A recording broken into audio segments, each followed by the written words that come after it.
Welcome to The Writing Life, the podcast for anyone who writes. I'm Molly Rose Medhurst from the National Centre for Writing here at Dragon Hall in Norwich, UNESCO City of Literature. It's October 2023 and we're looking forward to an exciting season of events this autumn. We had the Meet the World online panel discussion coming up on Tuesday 24th of October, a workshop on avoiding the pitfalls of poetry with poet Jo Bell on Saturday the 28th of October, and a fantastic evening of live poetry from the roster of independent publishers Bad Betty Press on Wednesday the 15th of November. You can browse all of our upcoming events and workshops at nationalcentreforwriting.org.uk. Today's conversation takes place between author and NCW tutor Yenga and NCW Programme Officer Vicki Maitland.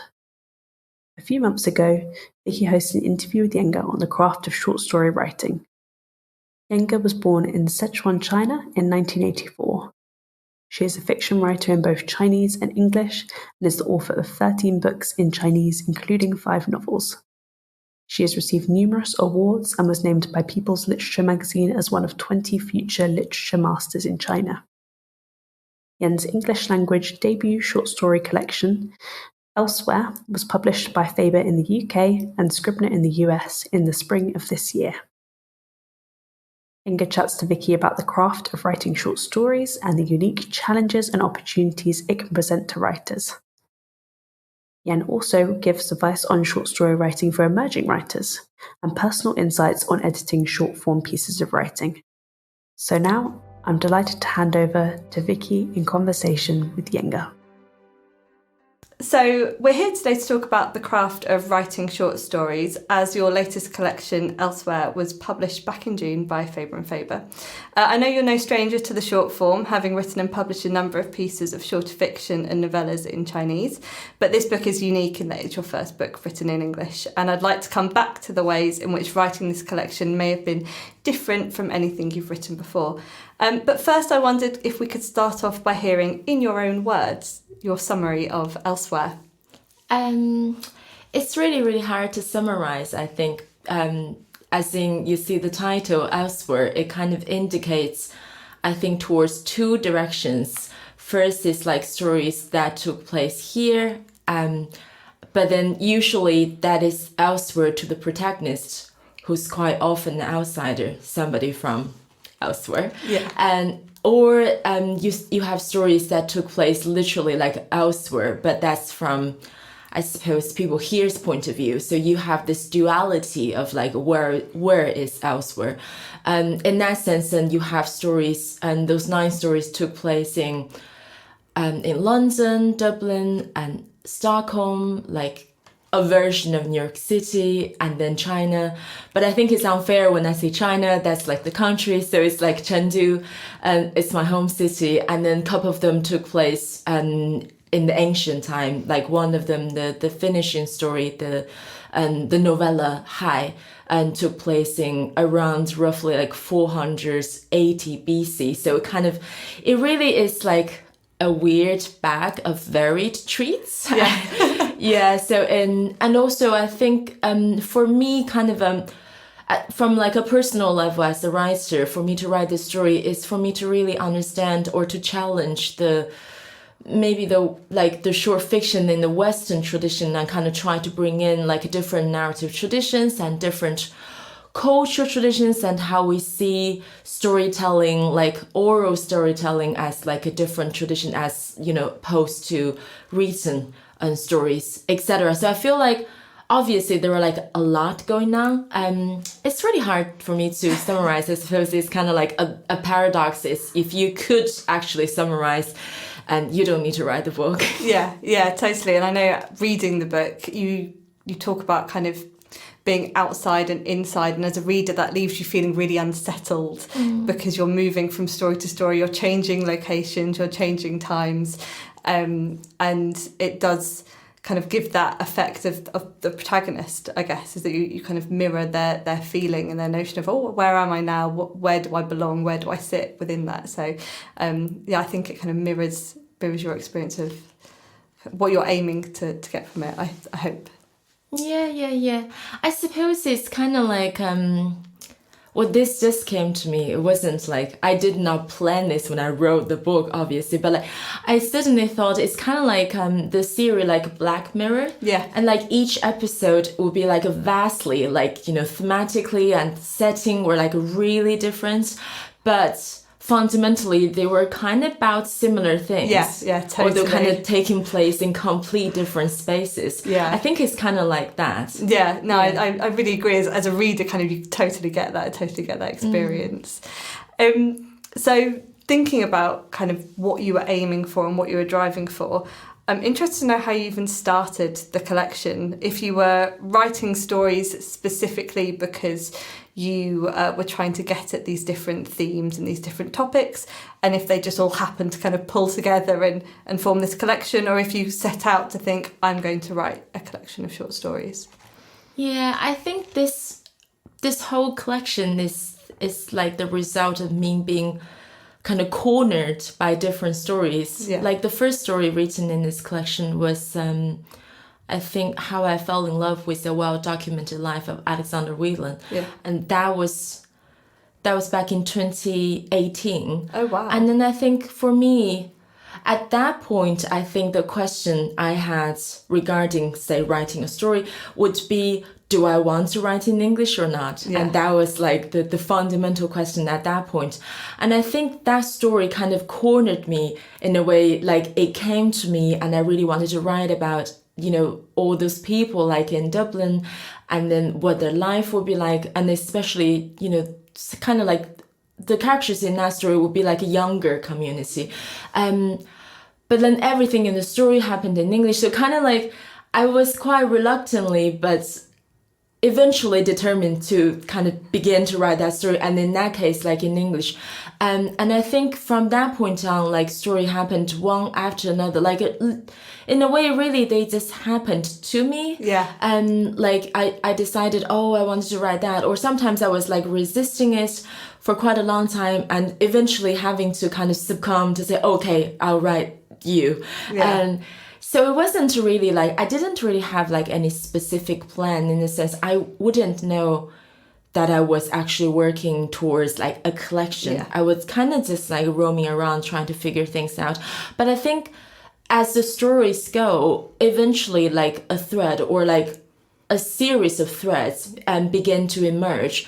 And I feel, oh, actually, and I think towards the end of it, when I was working on, say, the last, I don't know, 3-4 stories, and that was more of a tying the knots, kind of, because I've seen the threads at that point, and then I'm just like kind of working towards, or like, certain directions kind of more deliberately at that point. But like, I think for the majority of the time, I was pretty much at lost. Yeah. But I feel that was probably a good thing for a writer, for anybody who's like in a project. You really have to not know what you're working on, because I think if you know, it would not exceed your expectation. Yeah. You're kind of like in this ground of consciousness, which in the way, at least my consciousness is pretty lame and uninteresting. So I kind of feel you really have to go elsewhere. Yeah. You have to kind of just go somewhere strange. Like even you yourself didn't realize you had that in you. And only that would bring out something that might be remotely exciting to other people otherwise. Yeah. Oh, wow. That's really fascinating hearing that you had to kind of almost remove yourself from yourself in order to write. And actually, I was really interested in, as you say, kind of the themes of this all pulling together to form this kind of thread. Feeling of being separated from home, finding a home, isolation, loneliness, fleeting kind of connections, all kind of things I was picking up on as I was reading. And I was really interested in how you start to tackle what are actually quite weighty themes, and as a writer, how you kind of live within that, like, or live outside of your own comfort zone, and also protect yourself and your kind of well-being when you're writing outside of your comfort zone. Yeah, my well-being was probably shattered. Never mind my well-being. It was, I think it kind of, if you don't struggle writing a story, you're not doing it right. Yeah. Again, like I think obviously now, like in retrospect, it was like, oh yeah, I struggled, but it kind of like with this athletic distance, you're like, that's fine. But I'm sure it was very, very bad. It was it was kind of multiple crisis, like crisis after crisis. I guess in a way it's always like a negotiation of naturally, as you know, the stories kind of, to borrow like a cliche, they were kind of like your babies, right? So naturally you care about them so much. But I think the writing process is the process where you kind of have to detach yourself emotionally from the materials, because only then could you find the right angle, could you get the aesthetic distance, could you kind of maneuver them in a satisfactory manner. And I think it's, but then obviously you still wanted to care. So I think it's this tension between and detachment between like not quite care and caring very much. And I think you have to kind of really hold on to that tension, because sometimes I think my friend was saying to me, I was talking to my translator, actually Jeremy, a while back, about I wanted to write a story, but then I feel really, really afraid. Like I was kind of genuinely having this fear towards this particular story. I was like, I don't know. And then he said something really wise to me, as he always does.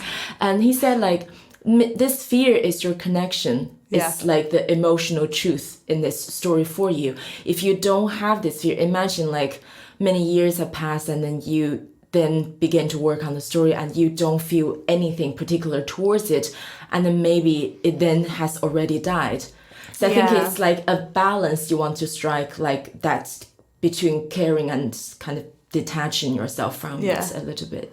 Is that how you've always approached writing, or is it something that's evolved the more you've written?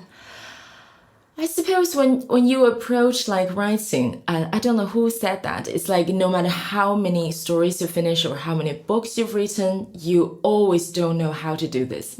You always don't know how you did it before, you have no idea, and then every time when you begin you're like, oh no, I really don't know what to do. So I suppose for me, although, you know, you have all the theories, you also teach creative writing, you tell other people things, but when you approach, you're always kind of like a slightly intrigued and frightened animal. You're kind of like quite intuitively trying to kind of be gentle with both yourself and then the story. And I think this is again like a bit of a cliche, but like usually I think particularly in this collection, because they're like, even stylistically, they're quite varied. And I think I'm always kind of looking for like the voice of the character or the voice of the story. But fundamentally, you're kind of looking for like a certain like the musicality of the story. And you're waiting for that to kind of come to you almost like. And then once you have that, I think once you have the voice, then you have the character. Then you have at least the focal character, the narrator.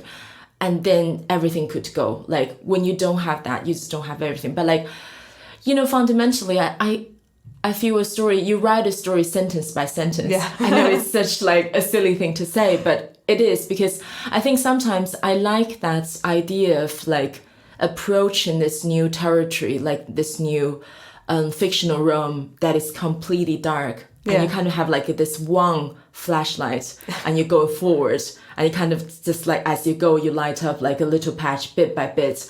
But I think that's the thrill, because I really don't know. And especially I think with short story, that in the sense, or personally I think I don't tend to, because when I write novels, when I have a novel project, I tend to do lots of preparation.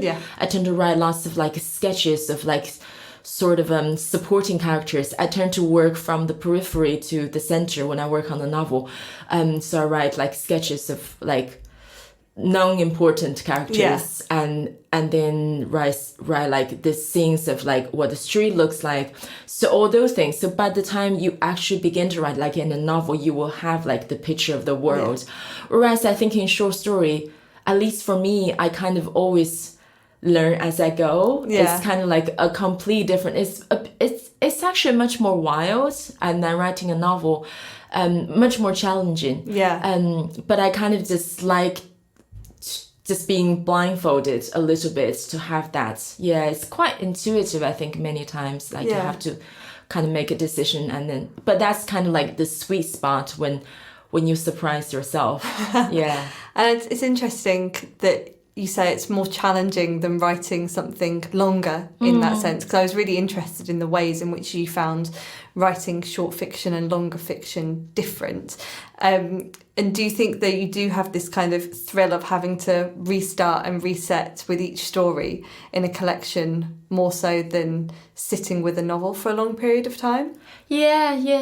It is. It's kind of like, it's quite thrilling, but also sometimes it's quite tiresome. Yeah. It's kind of like, I really, really miss, I think, because I write novels more, especially when I write in Chinese. Yeah. And I like this idea of like you were saying, like sitting with the characters, kind of, you work on a novel. And I just finished my Chinese novel, like the latest one, which took me 8 years. Wow. Well, like in the middle of it, I had a child and also kind of wrote this English book. Yeah. But it's kind of like a long period of time where you hold all those characters, like the scene of the town, like everything, like in your head. And as if they were like coexisting with you this whole time. And it felt quite comfortable to have all those imaginary friends. Yeah. And the longer you have them in your head, the better you get to know them. And then sometimes I think I'd be, say, crossing the road and then kind of sort of absentmindedly, I thought, oh, so-and-so would have said such a thing. But then I realized, oh, that was actually a character in my novel. It's because you've spent so much time with them, and there's like this really kind of settling sense of comfort and to have them like in your head. And I feel most of the time writing a novel is just, not just, but it is about like being diligent. Whereas I feel short stories are much more like, it's like a brutal like show of like, have you got it or not? Like that's like it's the talent or whatever. It kind of like, there's no way to hide. There's nowhere, like you can't just hide behind diligency to say, oh, but I put in the hours. And I kind of feel when you couldn't make it work, you just couldn't make it work. So I think that is quite intimidating, like in the sense of like, I feel like literally you just like, you have to, and quite often I think the kind of readers who are more interested in reading short stories would be more kind of like a more literary type, and rather than like, no, I'm not saying like obviously this is not like some kind of distinctive thing, but like generally speaking. So then you also feel like I'm writing this towards like my own people who are like very picky, because if I imagine myself as a reader and I'm like, oh, just, so it's quite intimidating, I feel like, writing short stories. I think it's really interesting because as students of creative writing, we're often told to start with short stories as that being almost the easy way into writing a novel. And it sounds like your experience of writing is almost the reverse of that.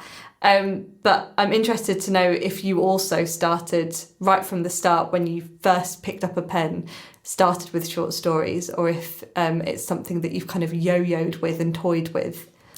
Yeah, I mean, like when I first began to write in Chinese when I was 15, 16, I did write short stories, like my first book ever, like, and it was like a short story collection.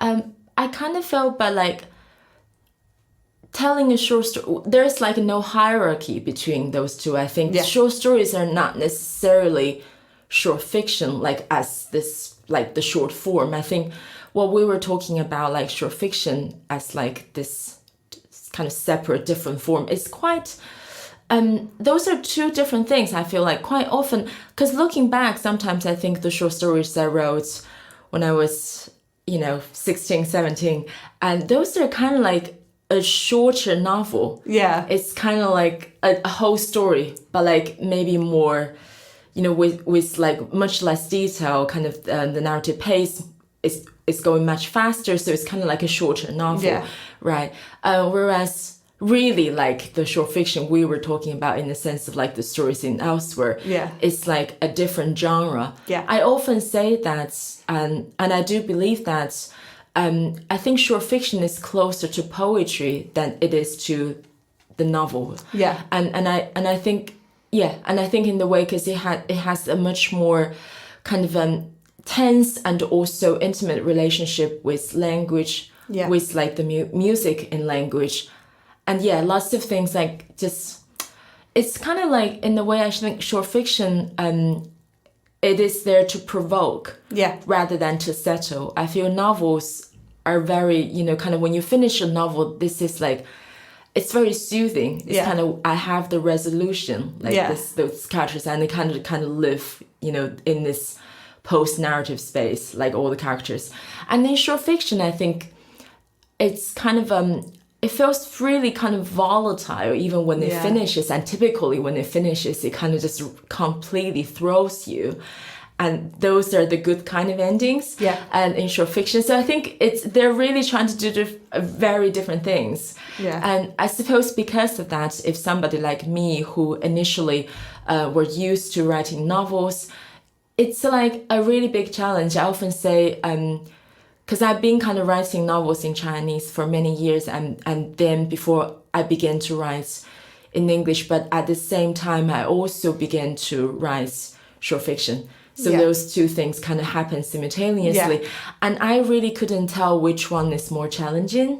Because I feel it might be more challenging for me now to kind of switch into the mind of a short story writer than to switch the language.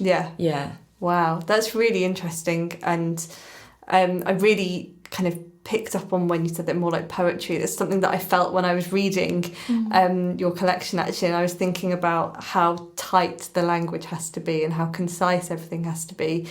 And I just wondered a little bit about the editing process and how you found that process, and particularly how you started to piece together the stories in the order that they are, and if you feel like that order is important to the threads that you're pulling through the collection.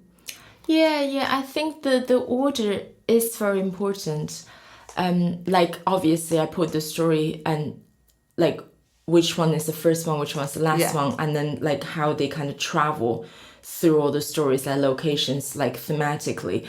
It kind of I feel they are like one story, like is kind of delivering the next one, and they have to be kind of placed in this particular order because they are having conversation with one another, and they kind of just, you go gradually, like it's really like a journey. You're going towards a place. I think the ending place and the novella is kind of like where I maybe want people to go. So then it's kind of in a way they are like connected. But having said that, I also realize at least I myself as a short story reader, I don't do that. I don't read a collection exactly in the order, like via, you know, the order the author gives. I just kind of, you just like flip through pages and then it was like, oh, I'll read this one. So you kind of, you're just like hopping around. And so I also recognize that is probably people are not going to really read it like via the order I recommend it. It's but yeah, it's interesting to kind of have that actually. And then when I put the stories together, I did more editing just to make them actually more different. There was like two stories and that I put them right next to each other, and then I realized their ending kind of were kind of rolled out in a similar fashion. So then I kind of changed one of those two stories, like one story's ending, just to make them different. And it's interesting for you, like for me myself, to kind of then begin to recognize like my little habits, like it's kind of inevitable, I suppose. But at the same time, those are the tracks you're trying to hide. You're trying to kind of to be kind of impersonal in front of your stories, because fundamentally, you know, the story is the most important thing. The story that is the thing that dictates what style should we use, what voice is there. It's like that is the center. So you really wanted to kind of retreat to the periphery as the author. So I kind of feel putting them together really made me kind of see, you know, different things. And then that kind of further kind of made me go into the editorial process to kind of make more changes. If they were kind of like published like separately in different places, I don't think I would have made those changes. Do you think that seeing those as you say, those tracks side by side, and making those changes in your short stories has affected the way that you write your longer fiction? You mean like novel or? Yeah. I don't know. Yeah, that's a really good question. I mean, I suppose if one thing that the writing of this collection, it taught me many things. But I think definitely I was really seeing, like I was saying repeatedly, I was really seeing the music, and the musicality in the stories, and then the voices. And then I think that became quite important. I think because before, when I was working on novels, I wouldn't really necessarily have paid so much attention to that. I was probably thinking about like the bigger picture. Yeah. But now I think that like writing short fiction has kind of almost like flexed my muscles that were kind of more into like granular things. Yeah. I suppose again, like it is a balance, because as a novel writer, I feel you just can't like care too much about details. Yeah. I know this is maybe like a controversial thing to say. I feel you need to have like down periods in novel where you just let sentences are more relaxed, like everything was just like people are just like sort of like gliding along the wave. Yeah. And then suddenly you make like a change, and then they kind of became like more concentrated, become like more tense. And there's like that change in the novel. But in short story, it's kind of like, it's just told, it's kind of like intense all the time, from the beginning to the end. So I think for me, it's kind of that bit of a muscles were kind of like really well exercised. Yeah. So do you feel like your novel, when you're working on it after working on short stories, becomes more intense more of the time? Yeah, in a way, because you know what I did after finishing this collection was I was just saying that I finished the Chinese novel just a couple months ago. So after I finished this short story collection, I went to kind of try to finish the Chinese novel, which was like such a weird like switch. Like not only because, you know, I kind of I'd worked on this Chinese novel for like, I had like about 10 chapters, so I kind of picked it up, but ended rewriting from like, say, chapter 7 or something. But it's such a, like, this changing of gear is really drastic, like, you know, between two languages, and also between kind of to switch the short fiction mind to kind of like, oh, how do I? But I did feel like the second bit becomes like taller, if that makes sense, like of the novel. And I kind of feel quite nervous about it. And I sent the manuscript to a couple of friends to say, do you see like there's like a difference between the first half and the second half, kind of like pace or whatever it is? It definitely felt quite different. And I saw that very consciously. I hope nobody's reading the Chinese novel is going to be listening to this podcast. Otherwise, they're going to feel like they're being cheeses. Is that since I finished the collection, I went back to work on that novel. And I feel each chapter then became a self-contained short story. Yeah. And that's how I wrote this novel, which was not something people should know about. But it definitely changed my way of like working a little bit. And it's very, I suppose I wish there's like a perfect world where you could just like take yourself out from this pond and like dry yourself with like a towel and then put yourself back like in a different pond, and you're just like impervious to the previous experience.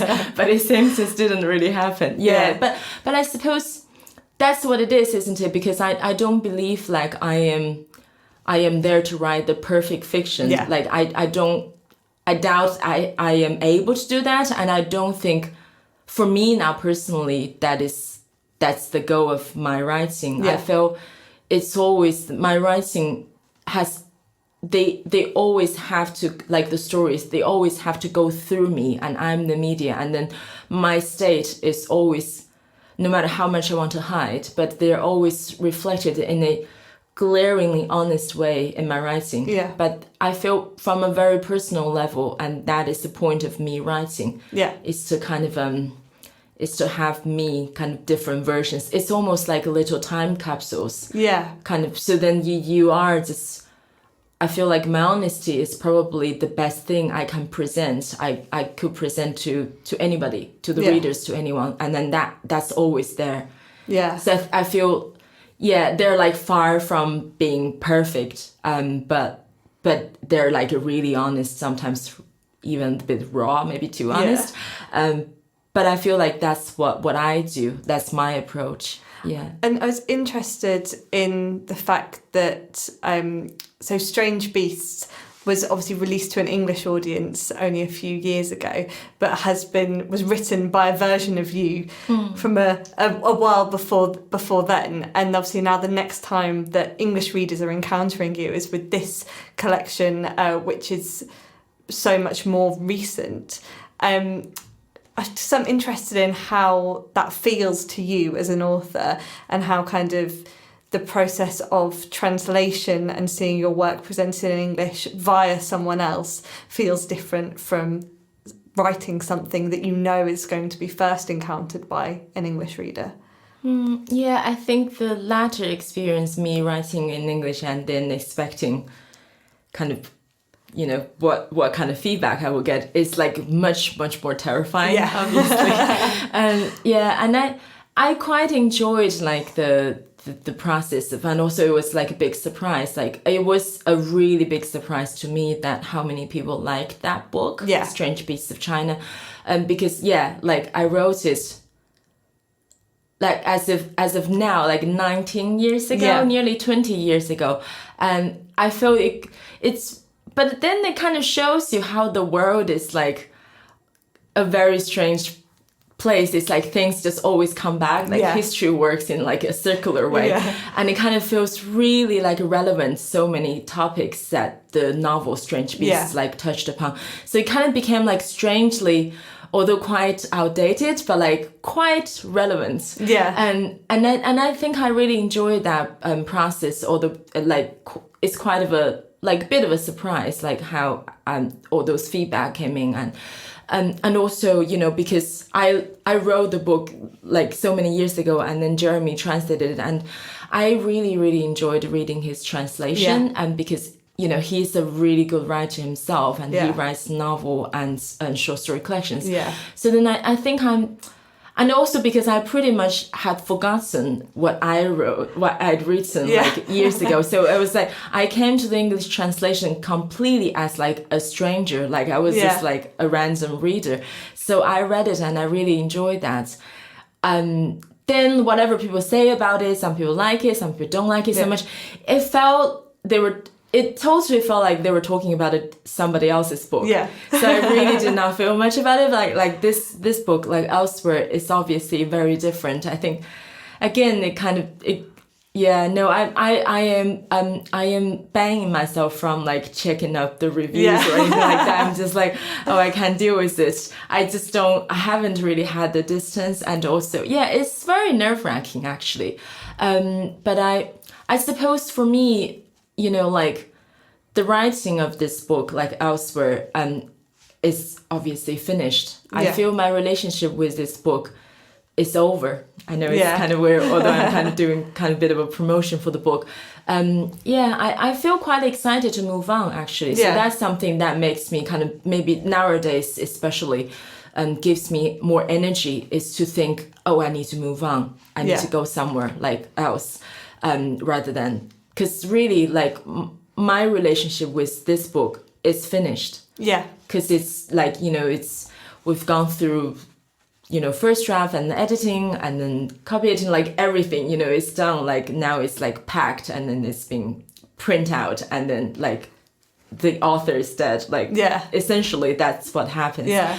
So I feel like, for me, I think it's time for me to move on. And that's quite exciting to think about that, because obviously I'm not moving on as in I would just like leave this whole experience behind. Yeah. I am going forward with the experience of like having immersed in those stories, having spent time with those stories, and they've changed me obviously into like a slight different person, slight different writer. Yeah. But then I think their impact, the impact of writing them, I haven't obviously fully realized what the impact is. And I think it's really exciting for me to think going forward, I will gradually realize what those stories have done to me. Yeah. And that's quite fun. That's quite an exciting thing for me. Yeah. So if you've starting the process of emotionally leaving these stories behind, but retaining their memory somewhere within kind of the core of you, and you've said you've just finished a Chinese novel, what is next for you? Do you think you'll write something else in English directly, or are you taking a bit of a breather and a bit of space? Yeah, I think, well, this kind of promotional period for Elsewhere is pretty much my breather, I feel. Yeah. I'm kind of working on an English novel. Yeah. And so I think it's obviously very, very different. The novel will be very different from any story in Elsewhere, but like it also is like so connected with all the stories in Elsewhere in a very strange way. Again, like that's something, obviously I'm kind of gradually entering the tormenting phase. Yeah. It's like, oh, this is not going to be pleasant. I need to kind of stay strong. Yeah. But also I think it's time to, I feel for me now, I don't know for other people, all the other things, all the other aspects of being a writer, you know, working with your agent, editor, like doing book tour or like doing events, they were kind of just like, none of them would make me feel like a writer. They always made me feel I'm like a performer, like a con woman who performs to be a writer. And I never felt I was like legitimately a writer when I do any of those things. Yeah. And only when I write, like I feel, okay, I am a writer, as in I am writing. And only that will give me that, kind of pathetically, will give me that assurance. Yeah. So I feel like I really cannot wait to go back writing to kind of, you know, I mean, you're probably going to produce some rubbish like you know, it's kind of like you're going to write for 3 months and realize, oh, nothing works. Yeah. I know it's going to be horrendous. It's funny because I've done this for so many times. Like yesterday I was talking to somebody, they were like, so how many books have you published? So with this book and then the Chinese novel, I've got 15 books already. Yeah. But I still feel like a baby. Yeah. Like now, like I'm kind of like, you know, crawling towards like a new project. I'm still like, oh no, I don't know what to do. Please don't hurt me. And still feel like that. But obviously, I think that's like completely essential to me. It's the act of writing, because nothing else would make me feel legit. Yeah. I think that's also quite reassuring for perhaps new writers or people who are working on something, that you have got these 15 books under your belt and you still feel that every project is a new beginning and a new venture. And I'm interested, so you're a teacher of creative writing, you've taught for a number of years, and we're really lucky to have you as a teacher on one of our courses as well. And I was just wondering what one piece of advice is that you would give to writers at the start of their career, whether they're embarking on a short story or a piece of longer fiction. Oh, wow. Just distill all that learning into one. I know, hard it's question. Like such a. I suppose it would sound really unnecessary, but it's just carry on writing. Yeah, I suppose that's the advice, because I've had students and friends who would walk away from projects. Like, you know, I think it's very likely when you kind of suddenly feel inspired and thinking, oh, I want to write a story about a bunny. And then you kind of begin to write that. And then like 3 days later, you're like, oh no, this is rubbish. I'm gonna park this. And I think, and personally, me now, I have never abandoned any project. Wow. Like yet. and I've written some, like, you know, I definitely have finished like a lesser books, even like within just like judging just against my own books, right? Yeah. I was like, some were better, some were worse. But I feel it's really important to persevere, to kind of, because you never know, because it's natural to feel blocked, to feel hopeless, to feel this is not working. But it will work. The only way to make it work is to continue working on it. Yeah.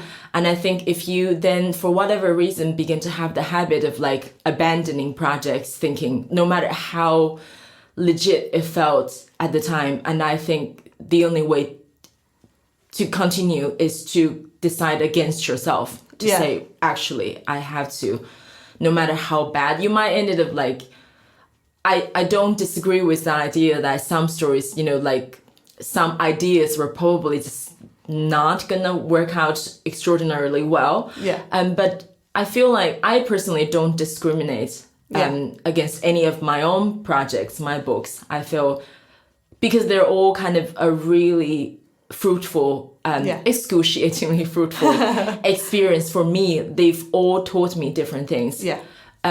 So I suppose that's the thing. And also drink a lot of water. This is my friend said to me, when you write, drink a lot of water, because then you will have to get up to go to the bathroom, to do something else. And I think it's a really good advice, because sometimes when we were kind of like blocked, it's good for you to stand up, to kind of engage like physically with your body, to take a walk, to go downstairs to the bathroom, whatever you do, kind of just have this little break. It really helps sometimes, kind of just to refresh your ideas. And good to have an excuse if you're drinking lots of water to two advices.